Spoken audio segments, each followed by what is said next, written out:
Hey everybody, this is Harry coming to you from the car at work. I'm on my lunch break, and I wanted to do a quick video to respond to Jay's video that he posted. I saw this morning. I guess he posted it last night in the middle of the night, West Virginia time.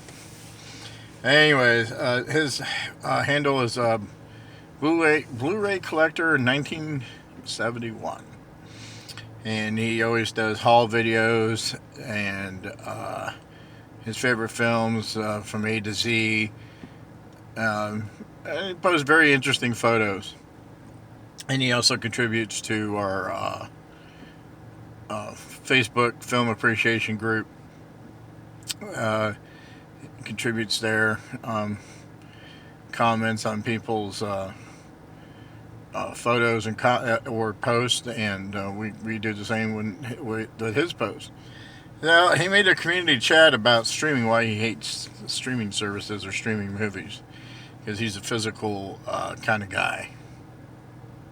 Um, he likes physical media, uh, collects. That's what he does. That's what everybody does.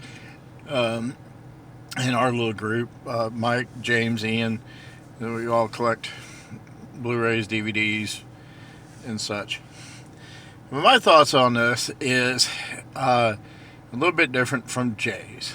Jay despises the streaming services um, because he's a collector, so he wants to have the physical media in front of him, be able to go and pick it up when he wants to. Because Netflix or Amazon will have films for a certain period of time on there, and then if you've wanted to go back and rewatch it may not be there.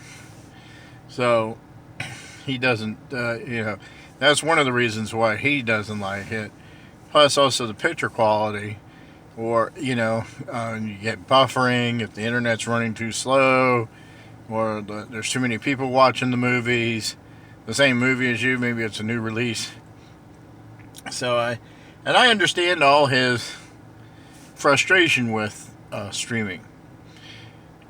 I use streaming as a tool, uh, and what I mean by streaming as a tool, my arm's getting tired, is that um, if I see something, I mainly use. I don't watch Netflix as much. I watch the shows like Stranger Things.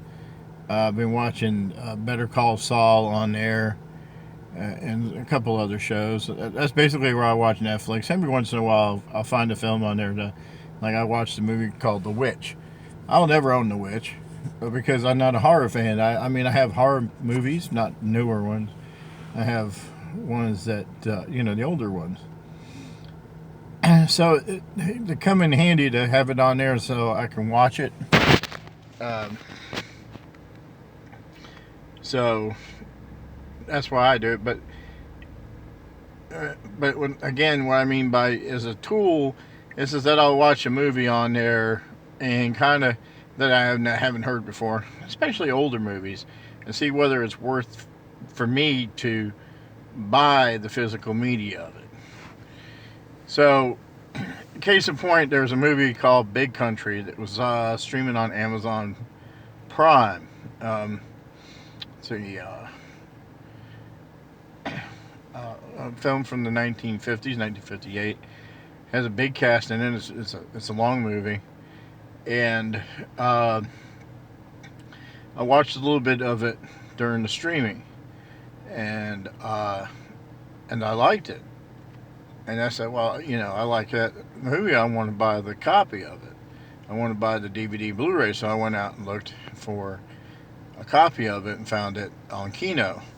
Kino actually had a sale going on at that time, so I was able to get the movie for less than $10 on Blu-ray, because it usually goes about $18, $19. Of course, it cost me that much because the shipping. If you buy one Blu-ray or DVD from Kino, the shipping is like $8.99. So you might as you buy $50 or more, you get free shipping. So it gets me there. Like So, anyways, that was the one of the instances that I use streaming service to kind of feel out if I want it. It's like when you go to a movie theater and you watch a movie, you pay your $13 for your ticket, and then you get your popcorn and all that, and you spend $30. Wind up basically when I go with the wife, I usually drop in $50 just to go out to the movies, and you go there and you say, well, I really enjoyed that movie, so when it comes out on Blu-ray, I'll buy it. So that's how I use streaming services. And I also use them to watch shows. I'm not going to buy every television show. I've got the complete season of MASH, all the seasons of MASH, and I've rewatched them one time, and I've had them for 10 years. So it's like sitting there. I mean, if I wanted to watch them again, I have them there to watch. But MASH is a special show to me. You know,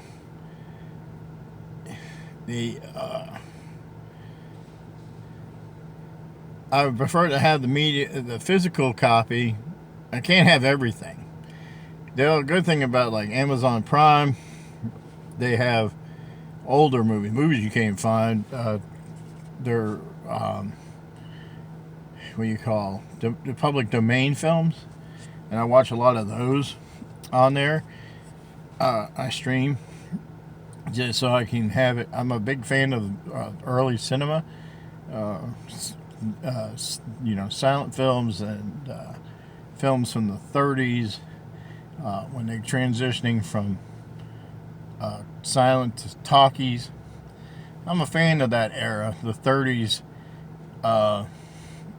1930s films, 40s, and such. And I can find a lot of films that I couldn't find somewhere else.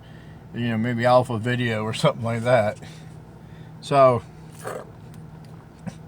I would stream my older films like that.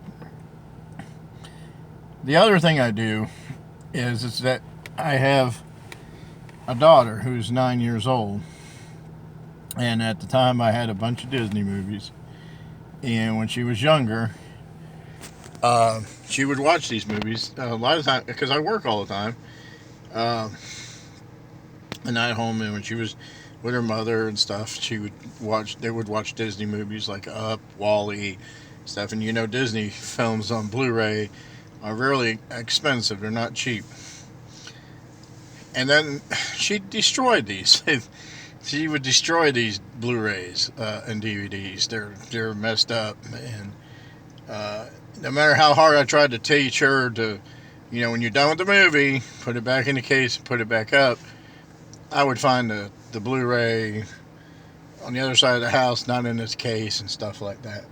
So I stopped buying Disney movies, and I've on physical format because of that. Because now I have 3 grandchildren that live with me, and they are 3, 5, and 7 years old, and they still got that mentality.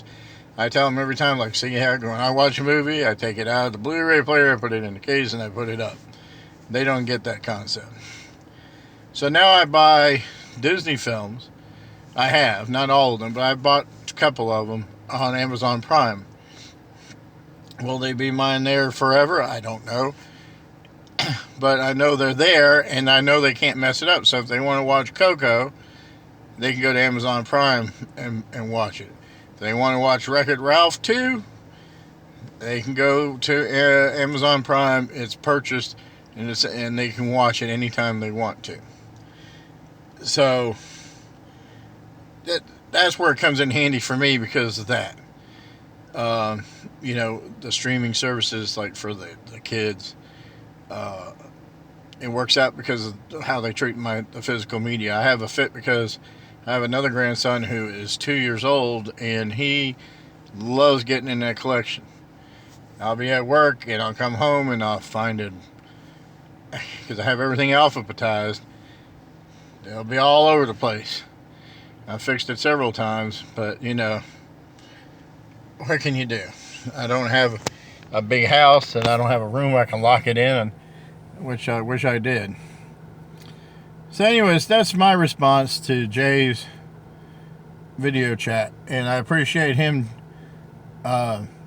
joining in and doing this.